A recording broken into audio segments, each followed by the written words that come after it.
Q. Q. I got something here. I want to see if you know what this is. A Q. A Q. That's right. Yeah, I like that.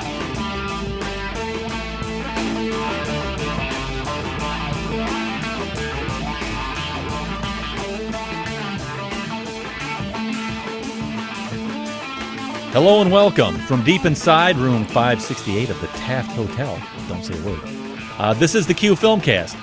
And whether you're with us online worldwide or perhaps nationwide on one of our affiliate stations, thanks as always for tuning in. If you don't yet know, we are the show which brings to you our review of a particular film currently streaming on Netflix Instant. We gather here each week at Jolly Roger Studio where we go around the table to tell you what we thought. That and our weekly top 3 list, which is always inspired by the movie in question. This week, it's episode 4. Let's just reveal that. Episode 4 of our Walk of Shame round. Yeah, it is. We 4. Get number 4, and you know what that means. It's 4. The one after 3. 1 before 5. Well, let's explain to the audience what that is. Once again, our Walk of Shame round, where we specifically pick out a film that for some reason we've never seen, feel a tad bit shamed about it, we feel shameful. Yeah. Like we hide in shame just a bit when we talk to others about this film. We lie. Everybody else has seen it. And we'll reveal what that movie is and to whose shame it belongs to here in just a bit. But first, let's get on with introductions. As always, I'm Michael, your host, along with, and let's go to the left, we're talking about James Hard Sub Savage. What's up, Maestro? Oh, I'm doing okay, Savage. How are you doing? I'm doing well. Yeah? Did you have a pretty good week? Had a pretty good week. How about you? Let me just get this out of the way right now. I had a great week. All right. Let me tell you why. Yes. Well, first of all, no one took my car keys and threw them in a fish tank. That's good. I hate it when that happens. Happens to me every week. Does it really? Well, most every week. I apologize. He apologizes. But that didn't happen to me. Good. Car keys were intact. Also, I wasn't humiliated while wearing a scuba suit. Humiliated nothing. That was awesome. Didn't happen to me, man. Right. Of course not. No, you look good. Yeah. You look real good. You think so? I saw the pictures. Yeah. I saw the Neoprene vine. suit You like that? Yeah, it worked out. It worked out. But I think I'm going to call this a successful week because at no time did Mr. Roper yell at me while Richard Dreyfuss was looking on and threatening to call the police. and threatening to call the police. That's crazy. I had a good week. All right. I'm glad to hear it. I'm glad to be here. And I'm always glad that the guy to your left is here as well. And we're talking about the patron saint of quality outerwear, Matthew St. Hoodie. Hey, it feels good. I don't know what feels good or what you're feeling, but I'm glad. Obviously it. I just said it feels good. Let's back up a second now. Is scuba gear, is that considered a quality outerwear? Yeah, sure. I mean, it's not really outerwear. It's everywhere. That's true. Nice to have you along. Absolutely. And how about to your left? Let's go right to Max Gumbo Johnson, the illustrious one. I like that word. I don't know why. It just comes to are you mind. trying to If seduce you didn't me, Michael? radiate so much, Yeah, I'm trying to seduce him. Right. Yeah, Max, always good to see you. And let's not leave out the producer. Let's not do this. This is Adam the Bomb Rogers, the greatest producer in the history of this Q Filmcast. Oh, hi, Mr. Meyer. Call me Mr. Gladstone, please. Just once. Oh, hi, Mr. Gladstone. Oh, thank you. Yeah.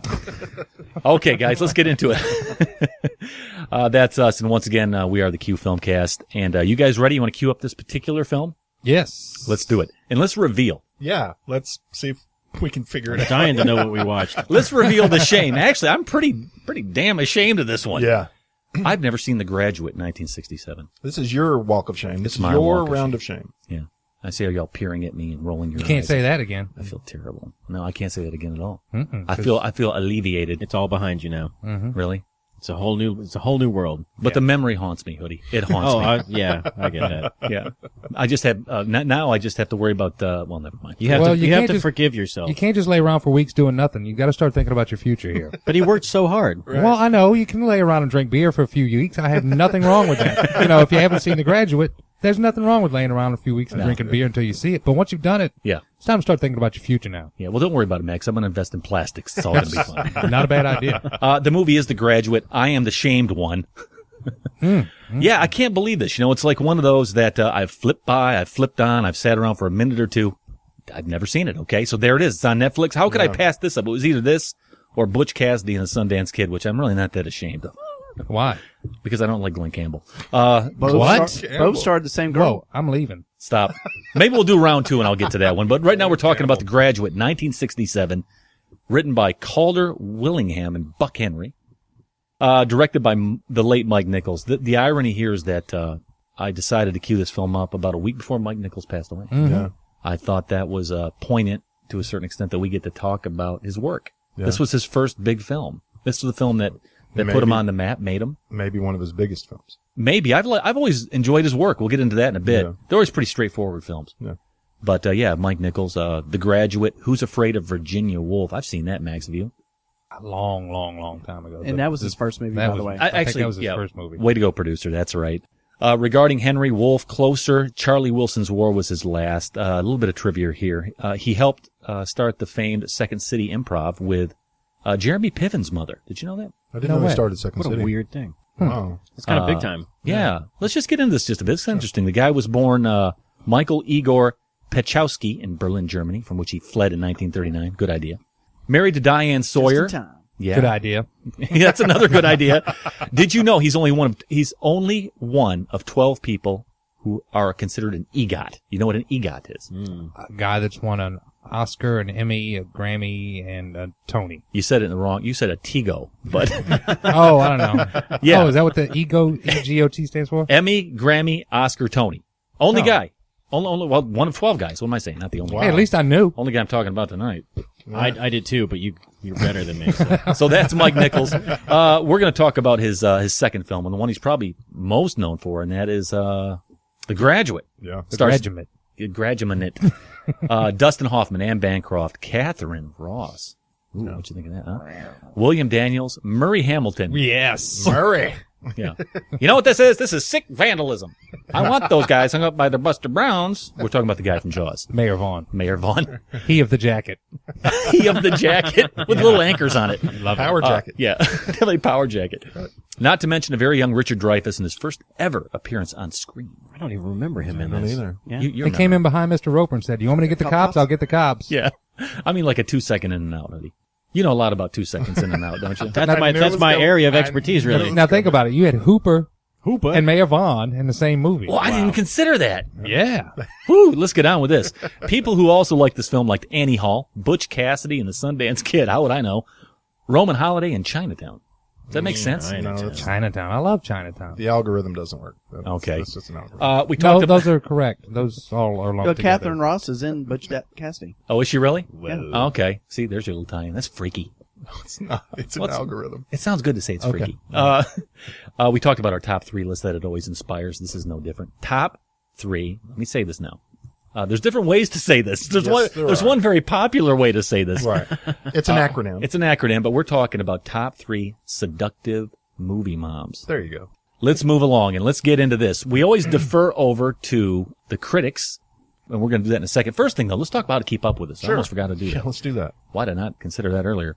Facebook, iTunes, Twitter, anything you guys want, All that. it's all there. You just Google, look up Q Filmcast. Yeah. I say, though, the QFilmcast.net. Net. You know it right there, QFilmcast.net. So after we get done with this, you can go on there and tell us what you think of our review, this film, whatever you want to do. Check out previous episodes. That's it. The QFilmcast.net. Let's get into this thing right here. The Graduate, 1967. I'm going to go over to Matthew St. Hoodie, the patron saint. Something point something, Hoodie. Mm-hmm. What do you think? 9.5? Actually, no, a little hot. 8.1. Oh, come on. Yeah, I thought That doesn't even make Okay. We should do that again later when I voted up to 9.5. And then You were on a roll for a while. You were coming in close, man. Right. okay, so I've gone cold. It happens. It's a streak. He's I'm thinking streaky. with his heart. Well, think with your brain, Max Gumbo Johnson. Let's go over to Rotten Whoa. Tomatoes and tell me what you think the critics gave this percentage-wise. Critics, 92. 87. What? This is Yeah. way low, I think. Well, you know, these things, they It's sand. gone up They- since then. you It's know, these- 88. Oh, wait, it's things. gone up. It's gone up. Adam says it's gone up. It's gone Oh, my up. God. People have been voting. No, it hasn't. 88%. I'm not asking you, producer, because you're looking at it, but Hard Sub, what do you think users-wise on Rotten Tomatoes? Probably lower than the critics. I bet it's higher. Let me go 83. How about 90? Yeah. Yes. The people are correct this time. All right, guys. So there you go. That's what the critics think, and we will certainly tell you what we thought. But what we want to do here, what we always do, is give you a brief synopsis of the movie. Apparently, I'm probably the only one that didn't know what it was. Mentally adrift the summer after graduating from college, suburbanite Benjamin Braddock, played by a very young Dustin Hoffman, would rather float in his parents' pool than follow adult advice about his future. But the pressure of family friend Mr. Robinson, played by Murray Hamilton, to seize every possible opportunity inspires Ben to accept an offer of sex from icy feline Mrs. Robinson, played by Anne Bancroft. The affair and his pool are all well and good until Ben is pushed to go out with Mrs. Robinson's daughter, Elaine, played by Katharine Ross, and he falls in love with her.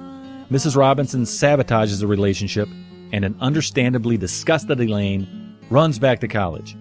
Determined not to let Elaine get away, Ben follows her to school and then disrupts her family-sanctioned wedding. None too happy about her predetermined destiny, Elaine does flee with Ben. But to what?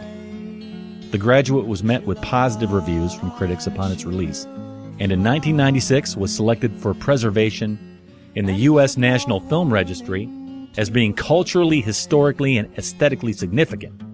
I would describe you the same exact way, guys. All of you. Each and every one of you. Appreciate that. Culturally significant. I have no idea.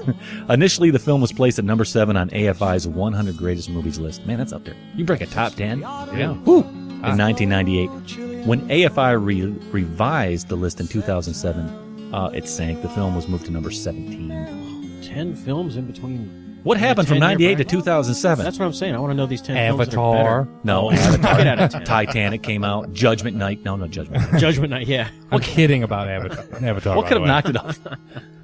Whatever. But yeah, that's it. There you go. There's a rundown of the film we're talking about. The Graduate, 1967. And I say we take a break, listen to a bit of a trailer of the film. We'll come back. We'll tell you what we thought of this one here in just a minute. Here you go. Listen, everybody, I want you all to be quiet. Hey, there's the award-winning scholar. We're all very proud of you, Ben. How are you, track star? What are you going to do now? I was going to go upstairs for a minute. Oh, I meant with your future, your life. Well, that's a little hard to say. Because a vision softly creeping. Mrs. Robinson, you're trying to seduce me. I do think you should know that my wife and I are getting a divorce soon. What happened between Mrs. Robinson and me was nothing. It didn't mean anything. Well, that's not saying much for my wife. The point is, I don't love your wife, I love your daughters, sir. I want to ask you a question and then I'm going. From them. No, I want to know why you're here in Berkeley. Well, look, I love you. Parsley, sage, rosemary, and thyme. Will you marry me? Are we getting married tomorrow? Why don't you just drag me off if you want to marry me so much? You can't stop me from seeing her, Mrs. Robinson. I'll find her. So there you go. There it is. The Graduate, 1967, the film we're talking about, to my shame. Dustin Hoffman, directed by Mike Nichols. And let's get into it. But before we do that, before we tell you what we thought of this film, Okay. Max, you know what happens here. We picked what we're not right. A little bit of Did You Know? Oh, Come on. And there's another thing, too. Bigger. No, we're going to talk about a little bit of facts and figures real quickly about this film. Did you know, Savage, that in Dustin Hoffman and Anne Bancroft's first encounter in the hotel room, Bancroft did not know that Hoffman was going to grab her boob? No, I did not know that. Hoffman decided off-screen to do it because it reminded him of schoolboys trying to nonchalantly grab girls' breasts in the hall, pretending to put jackets on.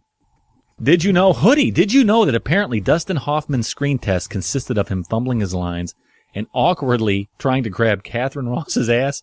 Is that all you do to get ahead? You just grope women? Yeah, What the- apparently. Grab her boob, grab her butt. Works for Mike Nichols. It angered her. As he left, thinking he didn't get the role, his awkwardness was just what director Nichols needed for Benjamin Braddock.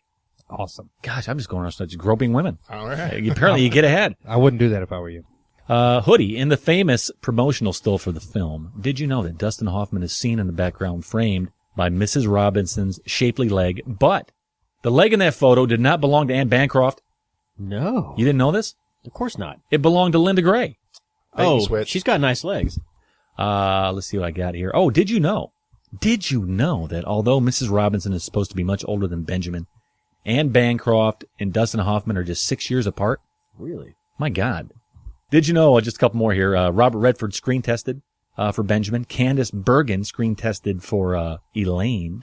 Nichols did not believe Redford could persuasively project an underdog quality. I agree. No, he couldn't. Yeah, the quote. I like the quote. What's the quote? He asked, he told Robert Redford, "Now you don't get the part." And he said, "Well, why not?" He said, "Let me ask you a question. You ever struck out with a woman?" What? That's my point. Graduate, 1967. We don't use thumbs up, thumbs down. We use, let the film tell us what That's right, because thumbs up, thumbs down is stupid. It's dumb. Stupid. And tonight I say, what are we going to use? Unwanted scotch. Unwanted scotches. Unwanted scotches. Unwanted scotch. I'm a bourbon man. No, here's some Well, scotch. have some Enjoy it. scotch. Have some scotch. Unwanted scotches. So there's the film. There's your currency. 1967, The Graduate. Let's get into this here. I guess I should lead this thing off, right? It's You picked your it. You think shame. so? Isn't that kind of how we kind of do this? Let me tell you what I'm going to do here. Hey, Mike, we usually go to the guy who picked the movie. Let me ask you, why did you pick it and what did you think of it? Well, let me tell you what's going on here, Max. I appreciate that. Ooh, I like the way this feels. Oh, I like the way that felt. To me, this movie is about expectations, right? Why is this film from 1967 with this well-known actor now and this now late respected director, why did it create such a stir? To me, that's what this whole watching this movie was about. So I really tried to put myself in that seat as I watched it. Can I see why this would have been profound at that time, et cetera? I'm talking about? And I certainly do. Absolutely. I found this to be a fine example of expectations met. For me, anyway. I'm going 9. All right. I'm going 9. I can't go to 10 because it's not Dr. Strangelove. Plain and simple. Okay. I didn't take my shirt off. And dance. I didn't dance. I've always liked Mike Nichol films. They're always straight down the middle, well shot, well cast, all that. I don't see this as any exception. I see it as meaningful, full of timeless characters, timeless charm, themes and ideas that are always relevant. I think it has glorious innuendos, symbolisms, life.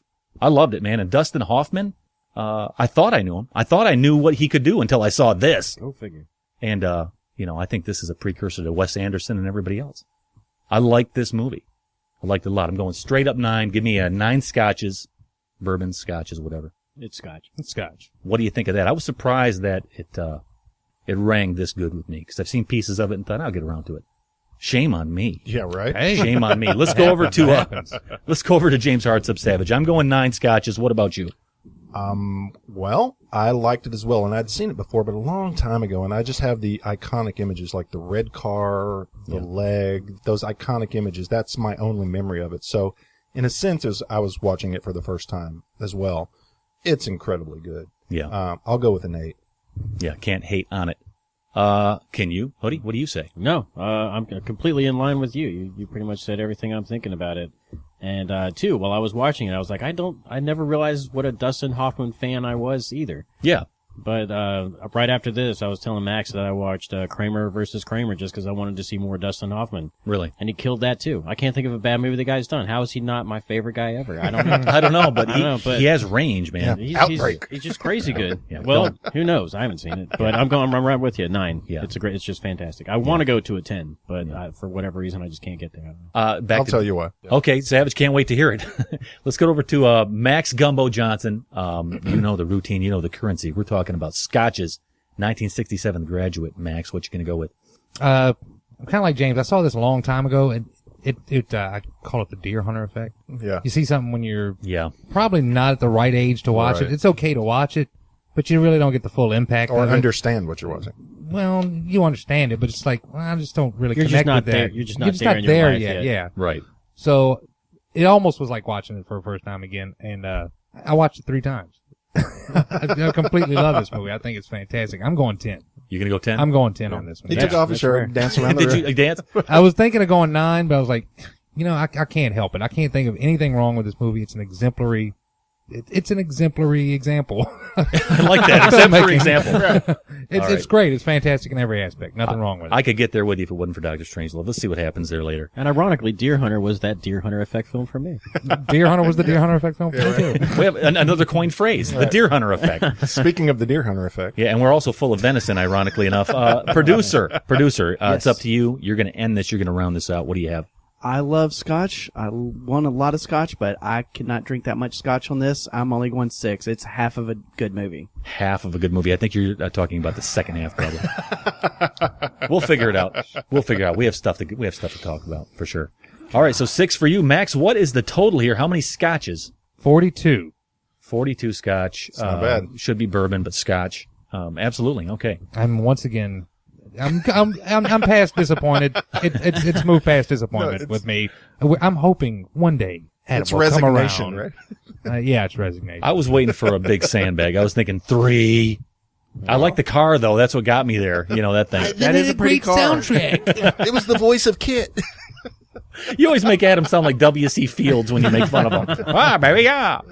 All right, well, let's get into this, guys. Let's talk a little bit about why we landed on these numbers. I'll go first, right? Because the guy that queued it up, right? Mm-hmm. The guy who hadn't seen it. The guy that hadn't seen it. For me, it just kept working and kept working. And I thought it's a Mike Nichols stamp here. I mean, this guy could really frame a shot. And I'm talking about from the opening credit where he's floating along. His feet aren't moving, but he's obviously lost. He's just in the wind floating.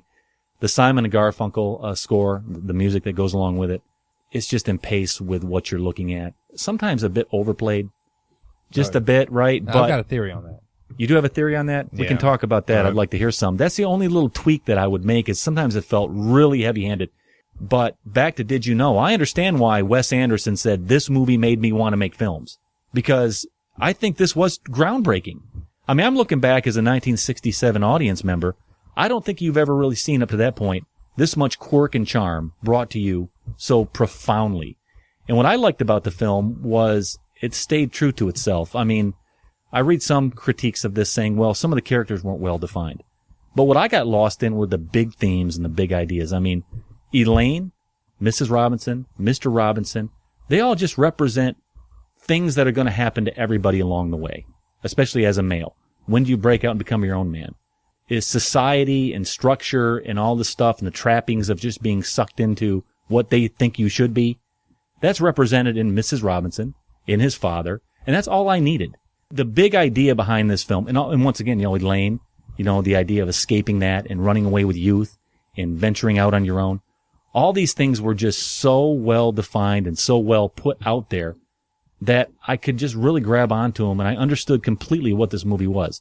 So I loved what the heart of this film is. I love the performances. I don't see how you could look at Dustin Hoffman here and say that this is not one of the most well-cast performances you could ever see. I mean, he epitomizes this role, and they certainly know how to put the right people in the right place. Sure. I loved everything about it. My only concern is I did feel some eye-rolling going on during some of the musical sequences and things, but what a great piece of work. I don't know what to say other until we get into scenes. It just goes on and on for me, but what do you say, Savage? Yeah, it's an incredible watch, and it's I don't know Mike Nichols from back or forth. I mean, I know the name, but if you said name his movies, I wouldn't be able to tell you. I mean, obviously, I know many of his films. This film, I had forgotten. Well, like I said earlier, it's like watching it for the first time. I'd forgotten that it's in its essence a comedy, and a very funny comedy. At least the first half is an incredibly funny comedy. The second half's funny too. It has, well, not near as funny as the first half.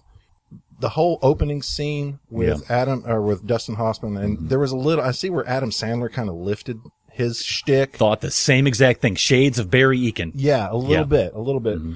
But that whole entire house scene, from the seduction scene where she gets him to take her home, to when he leaves that house, is some of the most masterful filmmaking I've ever seen in any movie. Hoffman's agitated nervousness to Anne Bancroft's smooth seduction, the editing, the camera work, it's just masterful filmmaking.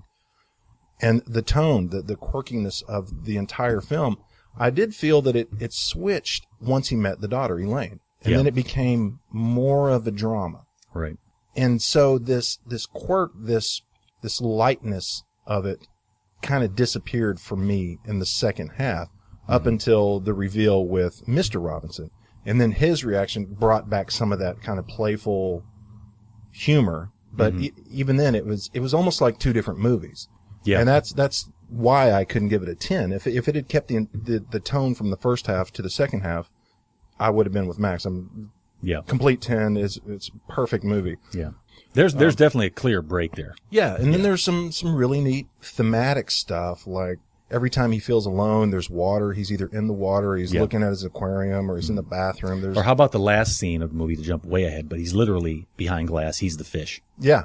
Yeah. He's the scuba guy. Yeah, he's you know. Yeah, I didn't catch that, but then look at you. I went back a second time and I started thinking, wait a second, there's a ton of stuff to catch here. Yeah. The symbolism is so thick. Yeah. I had a lot of fun looking at this film, trying to figure out what the symbols were trying to tell me. And the second time in and the third time in, Max watched it 3 times. It's like, oh yeah, okay, I got it. I see what you're doing. Yeah, he's drowning in his loneliness. Mm-hmm. Literally. What do you think the car keys being tossed in the water meant? Did it mean something in particular? I don't know, whatever. Let's go over to Hoodie. She's a bitch. Yeah, maybe so. Hoodie, you went up there a bit with me, man. I think you said 9 as well. Am I correct? I did. I'm between a 9 and a 10. Yeah, I'm with you on this one. Go ahead and riff, man. What you got? I think you both have interesting points. There's definitely a break, like we talked about, but I think the movie, as quirky as it was in the beginning, it still had a real heaviness to it. There was a lot of sadness that worked, and that continued through the whole thing. And the one theme in this is sadness. Everybody in here is either a sad character or just, dealing with some kind of loneliness or not having a direction or not liking the direction that they've chosen in their life. You can't do it better than this movie. No. Really, like you said, the characters are just wonderful. You mentioned the music. Didn't like the music. That didn't go very well. No, I did. I thought it was extremely overly obvious at times. And, I think I heard the same song 3 or 4 times. So. No, there was 4 times in a row, like back to back. No, and I was about to go there. I thought that was, what a brave choice to play the song from beginning to end over a montage. And then to go straight into like the next song on the disc, like you just forgot to hit, pause. Yeah. When he's laying in the bed and it goes through Sound of Silence, and then it goes right into another song. That's just so brave. I would have never thought to do that, and it really worked for me. I thought the music, the score, whatever, really played to the story. Yeah, and Simon and Garfunkel, man. I mean, at the time they weren't known. Yeah. This was a big, hey, here we are. And if you're young and you're 1967, you hear that for the first time. Pretty mind-blowing, I would think. Yeah. Right, and to add to the quirkiness at the end when the car, runs out of gas and they're playing... It slows down. Yeah, it's just, you just feel it I love that. puttering out. That's the thing that I think about when I think about this. So it still, I think, maintained a lot of quirkiness through the picture. Not enough to knock any points off. I agree that it got a little bit heavier towards the end, but that's kind of what you'd expect in a story. Yeah. I would think any story is going to kind of bring out the heaviness towards the end. Great. Yeah, fantastic. Max, what do you have? Let's get into it, man. You have a 10 on here. You're going way up. I got a 10. Let's go. What you got? Say so much about this movie. First off, the break in the tone is when he decides, I'm going to marry Elaine. That's where the break comes. That's when he decides, I'm going to stop sitting around drinking beer. I'm going to make something of myself. I'm going to do something. That's the point where he changes in the movie. He sits around doing nothing. He's afraid. He's worried. He doesn't know what he's going to do with his future. He's a nervous kid. And the first thing he decides he's going to do is marry a girl that has no idea that is going to marry him. Right. That he's already run off because he's had an affair with her mother. And then he's got to tell his parents, well, they don't really know. That was a great scene. That's where the break in the whole movie comes. The thing with the music, if you notice, they'll play like the Sounds of Silence. They'll play the song, and then they'll play like an instrumental version, and then they'll play a little bit of the chorus. Yeah. They do that 3 times in the movie. In the first third, they play mostly Sounds of Silence, and then the second third, I can't remember the song. Scarborough Fair. Scarborough Fair. They play Scarborough Fair. They play Scarborough Fair like 5 times in a row. And then in the last third of the movie, they play the Mrs. Robinson song. I can't remember if that's the exact order, but they always play them in like the last half of the last third of the movie is nothing but a huge chase sequence. Yeah. He's finally decided this is what I'm going to do. He goes and rents the room, and from that second on, all he does is chase Elaine. Right. For the rest of the movie. That's all he does. Mm-hmm. You pick up on this stuff. Like I said, you watch this when you're 17, 18.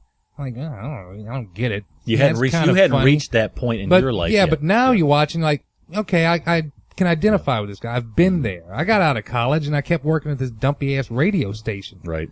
And I'm like, I asked for a raise and they got fired me. Did you sleep with his wife?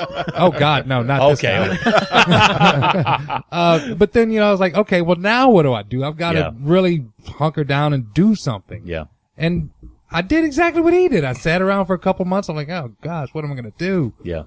So yeah, I mean, you can relate to something. I mean, I guess not everybody can. I can. Right. I think many people, most people can. Most people can relate to that. They've been in a similar situation somewhere like that in their life, and the representations through the whole movie of that are fantastic. The whole isolation thing in the pool and the water thing. Sure. He's always isolated. I just want to stay in my room. I just want to be by myself. Yeah. And the other thing, the other big decision he makes is when Mr. Robinson tells him to go sow some wild oats, and he says, "Okay, That's I'll do it with your wife." I'll start upstairs. Yeah. So, I mean, everything played into the next thing in this movie. It moved along logically, and it was great. It was just so I could never write something like this. Never. No, it's so brilliant along those lines, man. Leave it to Buck Henry. Leave it a lot to Buck Henry, I suppose. Let's leave the last and final word as to why we landed on these scores to the producer. He's the low man on the totem pole tonight. No surprise. 6. Yeah. Scotches. I may have to have a drink after you tell me why. No, everything y'all brought up is a lot of the same stuff I was thinking. You know, it's divided into 2 movies. I thought the music at the beginning was fantastic, with all the transition scenes, and then you get into Scarborough Fair, and I was ready to just start screaming at the TV. Why? Because Stop you hate playing the song. Because you hate the song, or no, because I you're love the song. It was 4 times in a row. Yeah, just quit playing it. It was overused. Loved it. And the big thing I have is they made Elaine so stupid in this movie. Okay. Yeah, I understand where he's going. That's my major problem with it. Yeah. The fact that he goes on one date with her, he falls in love, and he starts stalking the girl. She knows she knows he is stalking her, yet she still goes up to his room. You know, they have the little conversation. Oh, you raped my mother, but it's okay. I'm going to marry you. They go on more than one date. They show you one date, but it's a relationship that developed. See, and that's the first. Hold on, first off, real quick, I got to say something here. The whole "you raped my mother" thing. I mean, he completely told his side of the story, and she said, "Is that really what happened?" She said, "Yeah, that's crazy. I didn't rape her." But he still slept with her mother, and yet the girl still goes after him. Yeah, I understand what he's saying. No, yeah, it's of course. just they made her idiotic. Well, you know what I told you? I read a lot on this film, and there's certain knocks on it. One of them is that Elaine's character is just too dense. She's not well hatched enough. She's not well written enough. I mean, really, she's just supposed to go chase this guy down after this. I understand where he's going, but what I like about the film is this is Ben's story. All these people just represent forces at work in his life. And I don't need to know any more from her than that. This is just the force of freedom coming at him. She's just the force of, you will conform. I will get my claws into you, right? Mm-hmm. His dad's just the force of, you will live like this. I mean, these are just representing forces at work in his life. So when I hear about, well, it's not well written enough, I'm kind of glad that they just left it as that. And, I kind of thought the same thing, Adam, but when I put that down and just saw it as its context, I didn't have a problem with it. But the knock on the film is that some of these characters are extremely light in the development. Well, I think but I like that. I think it works for what they wanted to do. I think they're supposed to be light in development. Yeah. We're not supposed to see them as people. We're supposed to see them as characters. That's exactly as forces on this guy's life that he's torn. He's like, I don't want to do what my dad wants to tell me to do. I want to do what I want to do. But the whole thing up until then was, well, my dad wants me to be a doctor, so I'll go be a doctor. Yeah. So they're just representative of that. They're not supposed to be well fleshed out characters. There's a lot to talk about in this film, scene wise too. It just goes from one to the next to the next thing. It goes on and on. So let's get into that. Let's take a break right here. Listen to a bit of the film, 1967, The Graduate. Come back, talk about some things that we can pull from it scene wise, things we remember, things we really liked. So we'll be back in just 1 minute, and here you go. Oh my God. Pardon? Oh no, Mrs. Robinson, oh no. What's wrong? Mrs. Robinson, you didn't expect... What? You didn't really think I'd do something like that. Like what? What do you think? Well, I don't know. For God's sake, Mrs. Robinson. Here we are, you got me into your house, you give me a drink, you put on music, now you start opening up your personal life to me and tell me your husband won't be home for hours. So? Mrs. Robinson, you're trying to seduce me. Aren't you? All right, the Q Filmcast, talking about The Graduate 1967. There's a piece of it. God knows what you heard, but let's talk about the film. Let's talk about some scenes. Let me start this off. When I talk about scenes in this film, this great film, it is with so many great scenes. You know which one I want to talk about first? The one that I remember the most is his meeting with Mrs. Robinson in the hotel for the first time. I mean, that whole awkwardness that he has from the time he opens the door of the hotel to the time he opens the door to the hotel room is some of the best pre-room. The pre-room stuff when you I was almost on the edge of my seat, not because of tension through action, but just tension through this guy's his circumstance. Yeah. Right. I mean, what is he doing here? Is this the right move for him? Does he really want to do this? And he goes there, and that stupid guy at the hotel clerk, just Buck Henry. It was Buck Henry, Right. But no idea. I think that that frames and that showcases what makes Dustin Hoffman work in this film, because he just weaves in and out of that dialogue with everybody around him. The way he travels into the other party. Yeah. Well, I better blend, so he goes into this other party. Are you here for an affair? Yeah. I'm sorry? What? That's the best line in the movie. Yeah. He wanders around this hotel room, right? And then she finally shows up. Right. And you don't know if he really wishes he would have called her or not. And then the way she coldly comes into there, now he's cemented in, and he's trapped. He's in the web. Yeah. To me, that's my favorite scene. And then when they go upstairs to the hotel room, right, he's banging his head on the wall. He doesn't know what to do. And then simply, you're thinking of this, this is going to be an epic scene of love or whatever. It just goes black and it goes into Simon and Garfunkel. Yeah. And to me, I almost stood up and cheered. I mean, that is cinematic mastery perfected by an actor who totally and completely deserved that role. To me. But what's your favorite part, Savage? Real quick, what do you though, think of? one of my favorite Yeah, go moments in that was when he kisses her. She's leaning up against the dresser. Yeah. And he just walks up and he's going in for the kiss and he stops real quick and clears his throat. And then goes in for like the lamest kiss you've ever seen. Yeah. And You know she what I'm doesn't talking? even notice she's messing with her. She's got her eyes open like, what is this guy? Yeah. But that's the little moments that obviously Dustin Hoffman just kind of throws out there.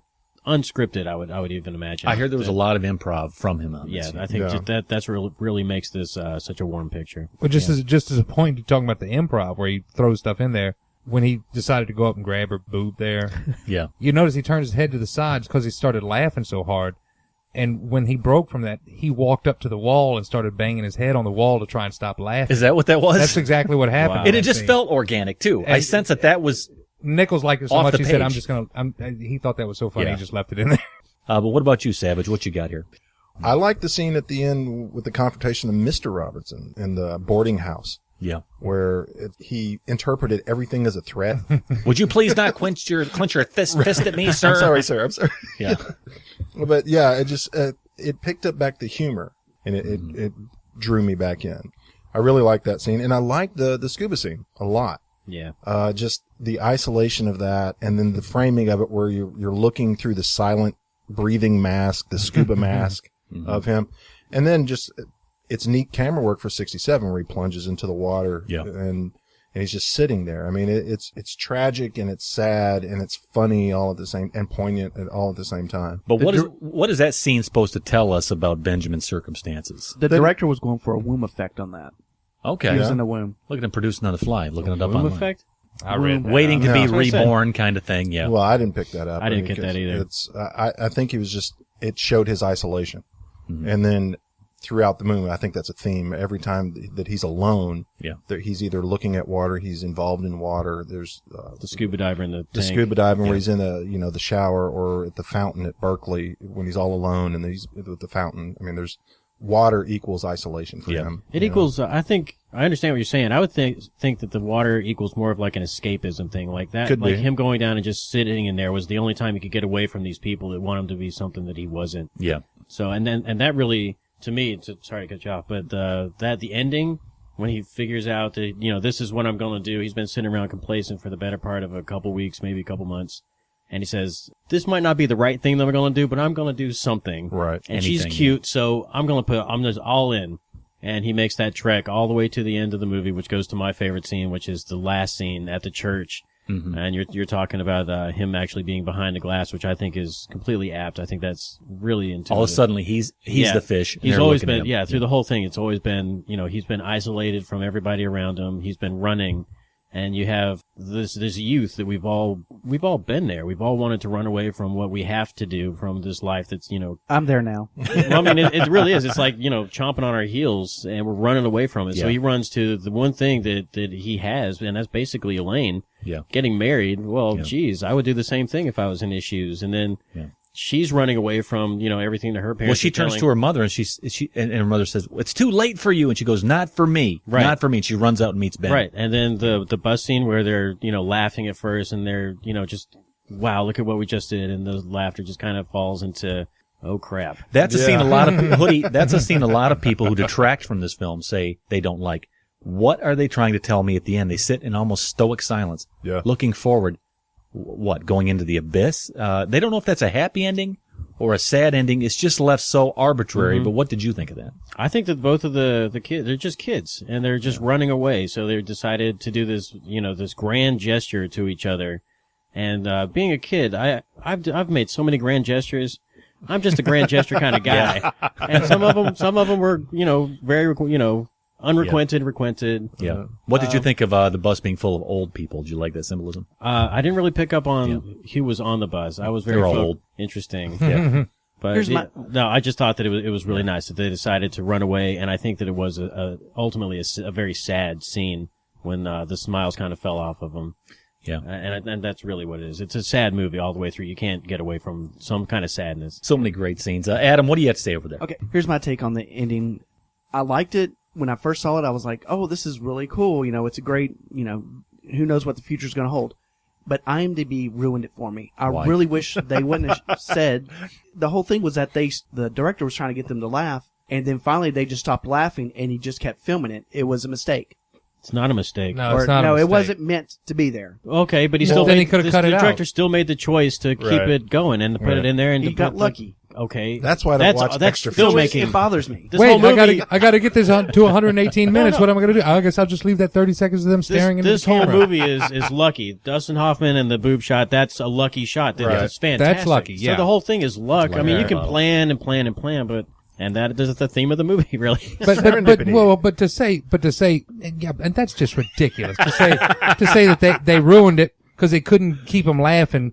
Well, then he could have cut them out. He could have cut it right when they stopped laughing and gone to the end of the movie. He left it in there for a reason. I think, in my mind, I think the realization was sort of like what you said, like, ha ha ha, this is so fun. Look what we did. We ran away right after you got married. Ha ha ha. Oh crap. Now what? It's that realization. Okay, now we have the rest of our lives to look forward to. Now it's time to get an annulment. Now what do we do? Yeah, and that's the point. Sort of thing. Is this a sad, hopeful ending? Is it a hopeful ending or is it a sad ending? They almost look content, like, we're so good right now, there's nothing else to say. We're at peace, we're in bliss. I could, well, you go ahead. No, I was just going to say, every time I've made like a grand gesture and I've gotten what I've wanted, there's like a seed that plants, and then you're kind of like, is that really what I want? Yeah, is that exactly what I want? Yeah, but I mean, that's always there for sure. And I think what happens is they stop laughing. They realize, okay, we have become kind of what our parents wanted us to become. They kept goading them the whole time. You really ought to ask Elaine out. Oh, my daughter's coming home. You ought to ask her out. You ought to ask her out. Now that actually came to fruition. It came to realization. Now here they are, and they're like, "Oh man, we became just what our parents wanted us to become." I want to touch on a couple other scenes too before we start wrapping this thing up. And one of them in particular, I wouldn't call it a love triangle, but a relationship triangle between Mrs. Robinson, representing the old life where it ends, Elaine representing what she used to be, and Hoffman caught in the middle. He's kind of being pulled by both these two people who are basically the same people. I also think of the scene where she lays it on the line with Hoffman. I'm fully prepared to tell my daughter what's going on. She hijacks his car. Loved it. I mean, that was kind of chilling. That was a bit chill-inducing, but... Oh, yeah, I liked... they had such a cold relationship, and you could tell from Hoffman's face in the montage, just he wasn't really getting a lot of joy, but there was nothing else really to do. But then when he said, turns on the light, and he says, let's talk. We need to talk about something. Yeah. And she's really cold, doesn't want to mention anything. Let's talk about art. Oh, great, I love art. You want to talk about modern, contemporary? What do you want to do? And she nixes that, and then later in the conversation you find out that she's from an artist background. Yeah. That's depressing. Yeah. What that is. Yeah. That she really does, she did have a life. She was where he was at one point. She had this whole thing planned out. It didn't go the way that she wanted it to go. And now she's an alcoholic sleeping with, a kid, basically just passing time until she dies. She's sleeping with the mayor of Amityville. Or Amity. Sorry, right. Amity Island. A guy she doesn't love. Right. Well, she's a cautionary tale for him. Now he's thinking... Right. And that's what the kids were running away from, like Max said, or you said, or everybody said. We got it. Yeah, no point there. It's universal. Oh, another scene I want to talk about, too, the date with Elaine. I love the date with Elaine. Let's talk about that, Max. He takes her out to a strip joint. There's so much stuff. It's like the worst first date since Travis Bickle. Well, actually, this was before Travis Bickle. It's the same date, really. It's almost the same date. First off, I love the fact that he was wearing his sunglasses at night, just like, I'm so cold, I'm so cool, I'm walking ahead of you, we're going to a strip club. Mm-hmm. And then he just breaks down and, just screams at the woman, stop doing that. And then the way they filmed that and filmed it like in those people had no idea they were being filmed on the street. There's no way they knew they were being filmed. It was very so genuine like that. It felt genuine. It was completely organic. Yeah. That was one of my things I wanted to talk about. When they go to the drive-in, they're sitting there eating, and he's like, I love that. And he's sitting there just spilling it out. He's, I've had this need to feel rude to people since I graduated, and blah, blah, blah, blah, blah. And then he asks the guy to turn the radio down. Won't do it. They don't turn the radio down, so he brings the food in, closes the top, and instead of hearing their conversation, all you do is see them talking to each other, and you can see how excited and everything he's getting. Yeah, and it holds that shot for a bit, too. And it holds it for like a minute, and all you hear is the music and see them talking, and you can just see him getting more excited, and you can see them just focusing on each other, and to be able to convey that sort of relationship within 5 minutes of film is just, that's awesome. I couldn't write this. I could never do something like this. It was also. I wish I could. There's a lot of claustrophobic shots in the movie. I think that was one. The car being so small and them cooping themselves up in there together. Yeah. And then, especially when she confronts him, saying, if you ever want to sleep with me, there is a lot of really weirdly framed camera angles there just to make it really claustrophobic. Almost kind of fisheye in a certain That's regard. kind of where I'm going. But they carried that theme through it too, which kind of made you a little convoluted. The camera was low in a lot of spots. It was looking up. In a lot of the spots with Ben, every time they had his parents on him or someone with power on him, it was always shot from above with them towering over him. Like especially when he was at the pool. When he's at the and pool, they all came and jumped on. Oh, hello, Mrs. Robinson. Oh, I really like that too, because she walks up as just like a black figure. You can't see her face. And walks up last. Yeah, these are just entities. These are just forces at work. Those are good choices. My God, this is a good movie. Is somebody else going up to a 10? Come on. I'll go. Boom, get me there. This is a good movie. I'm going to go there. And I was kind of apprehensive. Did you go to a 10? Yeah, I went to there. All right. I'm a bit apprehensive. I was apprehensive because I'm thinking, well, it's a movie I picked. I put a 10 on there. But yeah, it is a 10, damn it. What am I talking about? Mike Nichols. The guy knew how to work a camera, work an actor, work a script, and throw it at you. In 1967. And he did. Damn it, I think 1992 with Working Girl. 87. He did it with Charlie Wilson's War. I like That's Charlie another Wilson. good film, too. And by the way, we're talking about 1967, The Graduate. We're going to get into our top three here in a minute, but any last words, Savage? What do you want to end with? Anything in particular, or are we done? He wants to end by going to a 10. You want to end by going to a 10? I'll go to a 9. He's going to go to a 9. We're up there. And Adam's going to drop to a 3. Balance it out. Yeah, I mean, I imagine 1967. I wish I could have been 26, 27, seeing it I at will that end time. with a little bit of Did You Know? The song Mrs. Robinson wasn't written until after this movie. It was called Mrs. Roosevelt. Well, no, the entire song didn't exist. He wrote that little snippet, "Here's to you, Mrs. Robinson," for this movie. And then the movie was so popular that he completed the song. I thought it was originally called Mrs. Roosevelt. I feel like you're For both Eleanor. right. Cuckoo, kajoo, Mrs. Roosevelt. That doesn't sound very right. Am I right or am I wrong, producer? You have to look into that later. But I mean, Simon and Garfunkel also. Real briefly here to get back into this. This was just as much their rise as it was Mike Nichols, Dustin Hoffman, and anybody else, because I think I would have literally freaked out if I would have heard this kind of music in 1967 in a film like this. It was a confluence of occurrences. I mean, it was all of it together. Thank God they didn't ask Peter, Paul, and Mary to do it. Or Llewyn Davis, Oh, that would have been fantastic. That would have been fantastic. All right, guys, let's wrap this thing up here. There you go. That's 1967. The Graduate. I think we have a little bit of heat on this one. Spicy mustard. Internet Max? 45. 45. Spicy mustard. You hear that, producer? Bring on the sandwich. You couldn't even go up to a 7. This inspired our top 3 seductive movie moms. And we'll get to that in a minute, but here you go. Here's another clip of the film, The Graduate. We'll come back, get into our top 3s, and here you go. I'm going to marry Elaine Robinson. Well. What's happening? Ben says that he and Elaine are getting married. I don't believe it. That's what he says, right? I'm going up to Berkeley today. Hey, come on. We've got to call the Robinsons. We've got something to celebrate. No, I think you'll want to wait on that. Oh, they don't know. No, they don't. Well, when did you decide all this? About an hour ago. Wait a minute. You talked to Elaine this morning? No, she doesn't know about it. You mean she doesn't know that you're coming up to Berkeley? No, actually, she doesn't know about us getting married yet. There you go, 1967, The Graduate, starring Dustin Hoffman. It leads into our weekly top 3 list, so let's go, guys. Yeah. Weekly top 3. And here you go, guys, weekly top 3 list, inspired by the film The Graduate, 1967. That was too good. Did you like that? That was just way too good. You notice my lip quivered there at the end, too? I was in so did character. mine, Michael. Yeah. Yeah, we're talking about top 3 seductive movie moms. Let me lead this thing off. I have a big list. Let me see what I want to go with first. You know, I have a bit of a theme. Okay.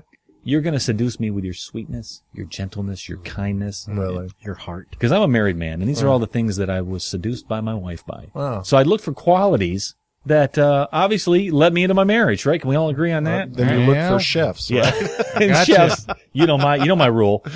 I'm going to go with, and I'll just say it, I'm going to go with Renee Zellweger and Jerry Maguire. Really? Let me tell you why. Because the way she looked at him with such innocence and doe-eyed infatuation, she just loved him so much. To me, that could seduce me. You look at me with those big candy eyes. Right. I thought you were going to say big cans. Well, that. But I thought that was very seducible for the right reasons. Well, Sweetheart. it's very sweet. I'm talking about sweetness. And that leads me over to James Hardson Savage. Movie moms that I want to seduce me, and I'm going to start off with Diane Lane from Unfaithful. You son of a... Come on with it. How can that only be number 3? Well, I'll show Let me just say right now, Max, have you seen Unfaithful? No. You son of a gun. But You I know who Diane Lane is. You so. you don't know what we're talking. You've seen this film. Yeah. That was my number 1. Okay, there's your Diane number 3. Lane could seduce me outside of Unfaithful. I don't care. Boy. Okay. Yeah. Hoodie, what about you? I screwed up, man. How'd you screw up? I think you were thinking the theme was cougars. It was. That was exactly what I thought. I didn't realize moms had to be in it, but we don't know these ladies, really. Right. Go ahead and say Betty White, man. I got Julianne Moore in Don John. I'm going to go that way. Don Juan.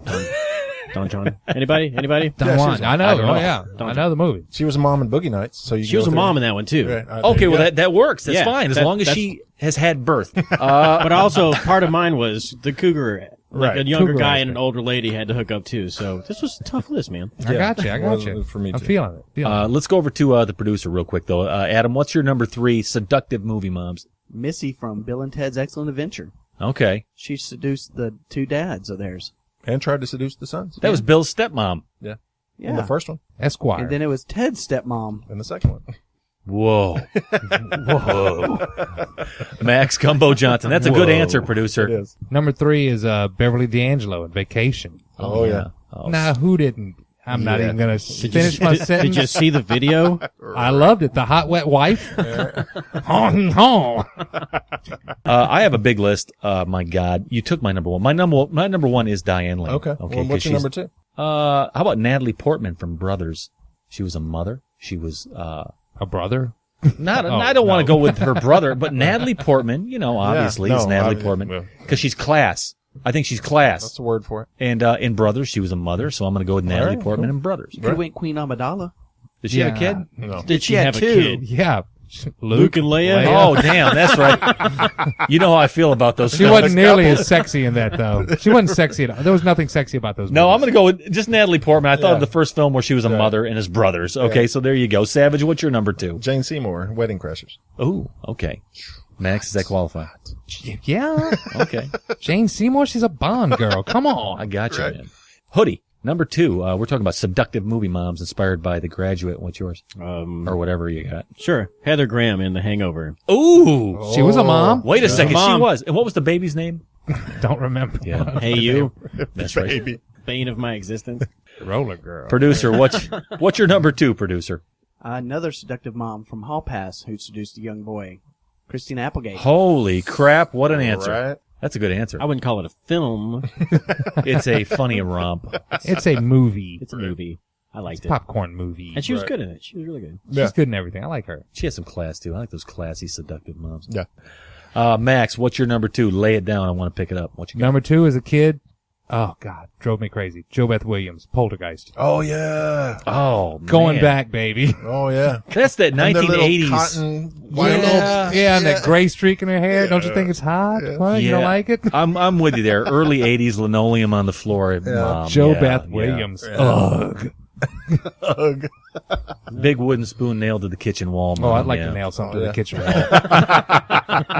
All right, let me reveal my number one. I have a big list. Like I say, I could say Jennifer Connelly in A Beautiful Mind, but yeah, okay, let's do it. Jennifer Connelly in A Beautiful Mind. All right. She was a classy mom. She was sweet, smart. She hung in there with her husband, who was crazy, And trying to she's kill the Jennifer baby. Connelly. And she's Jennifer Connelly. Right. Yeah. I got to go with the raven-haired Jennifer Connelly for my number one. Jennifer Connelly. There's another number one out there dangling there. I could. No, you already said your number one. Don't say it. It's kind of like a tie. No, it's too bad. Okay, I'm Somebody going else Jennifer might say it. Connelly. All right, Gumbo Johnson. You can say it afterwards. I'll follow your advice there. Savage, what's your number one? Maria Bello, History of Violence. Whew. Wait a second. With that cheerleader outfit? Oh, Lord. Lord. He pulled a good one out of the hat, didn't he? On the steps? Yep. Vigo was getting it. Yeah. We're not Hoodie. talking about Vigo here. Yeah. What about you, Hoodie? What's your number one? Yeah, I don't have a number one. What I'm going to do is I'm going to let Twitter speak for my number one. I'm going to pick one of theirs. All right. I'm going to pick the best one out of Twitter. Really? You want me to go ahead and just tell you what that is? Right now, we still have a couple. I like that. Wait, do you want me to revert to our Twitter shout-outs to let Twitter, all right, yeah, the essence of Twitter? Let's mix it up. Let's go crazy. Hoodie, you know what your number one answer is from Twitter? And it was pretty unanimous. We had several say this. Okay. So I think you should get on board with Naomi from The Wolf of Wall Street. Ooh-ah. Oh. Ooh-ah. She had a kid. She had a Yes, kid. she did. Okay. She had a baby. Now, could this woman seduce you, Max? Is that even a question? My God, did you see Wolf of Wall Street? I saw it. Apparently, a lot of people saw it. Excellent. I'm going to go that way. And what I'm going to do is I'm just going to have people start to tweet me and tell me my answers. Because I can't get a list together, apparently. Oh, Hoodie crapped the bed on this one. He was so overwhelmed by beautiful women and thoughts in his head. Let's go over to the producer, though. Adam, number one, Adam the Bomb Rogers. What is your number one seductive movie, Mom? I refuse to change my answer because Matt already said it. He knows who it is. Heather Graham. Heather Graham. Yeah. Okay. Roller Girl. If I had another one, I would have let you have it, but I Yeah, didn't. yeah. I thought it would have been like Zombie Frankenhooker or something. Or from, I don't know. Doubling down on that. Max, what's yours? Number one? Yeah. Jamie Lee Curtis, True Lies. Oh, yeah. Oh, my God. Can't go there. I can't go there either. You can't go there? From like the neck down, yeah. No. I No, gotta the think scene about short in hair. the The hotel. striptease? Oh, really? Yes, sir. Oh, my God. Yes, sir. When, that when your I number watched one? that with my No, dad I've already in the said my number theater. one. Well, And that's your problem. And he looks at me and he goes, "That's what a real woman looks like." You're damn right. It's like, wow. Yeah. Put this out on Twitter like I always do. Facebook, social media. Right. You know what came back? A lot. One. I know one. Check this out, man. Jake Lacaze at Kaze Delicia says, of course, Naomi in The Wolf of Wall Street. Yep. Bedroom, camera scene, enough said. Enough said. Sounds like he's a little busy as he's writing that. Right. Ernesto Miguel at Spliced X tweeted in with a half of Jack, a joint, and Stifler's mom. Is that like the trifecta of his weekend? What is that? American Pie. He just it's put American half Pie. a Jack, a joint, and Stifler's mom. Stifler's mom. Producer, listen to this, man. Boner Vivint at Doug _ Tilly. I wonder why they call him Boner. I don't know, but it can't be because of his answer. I hope not. He says, Norman Bates' mom seems like a charmer. Seems Technically, like a trauma. that would be his answer. 'cause Yeah, she's it would be. Bones. That's right. Facebook, Michael Ann Burrow. A little bit of family there. I'm not going to tell you. right. Michael Ann Burrow, named after someone sitting at this table. Simply says Halle Berry, of course. Right, yeah. Nicholas Atkinson. Monsters balls. Yeah. Monsters balls. Monsters balls. Wow. Is that what they call you? Nicholas Atkinson says Jennifer Aniston could seduce me all she wants. What movie? I don't know. Ben Taylorson says Adrian Barbeau. And the Fog. And, of course, David Schultz rounds it out with Ellen Griswold. Yeah. That's it, guys. There you go. There's your show. Graduate 1967. Top 3 seductive movie moms. Going into next week, let's get into the big reveal, Max. Mm-hmm. It's on you. The reveal, the walk of shame. What movie are we watching next week, Max? All About Eve. All About Eve. Are you talking about the 1950 film? Oh, like you know it so well. Yes, the 1950 film starring Betty Davis. Yes, All About Eve. I've never seen it. None of us have seen it. You've never seen All About It? And as someone that claims to love movies as much as I do, this is a film I should have seen by now. So I'm picking All About Eve. All About Eve. All right. So Max likes to whip out these old ass films. I also like to whip out those good ass films. At times. That's next week, and that's going to round out and end up and conclude our walk of shame round. So there you go, Max. Making a statement. So that's where this one ends right here. Once again, The Graduate. As always, thank you for queuing up the queue. If you'd like to offer your thoughts on this film or any of the films we review, doesn't Any of matter. them, yeah. You're going to go to theqfilmcast.net.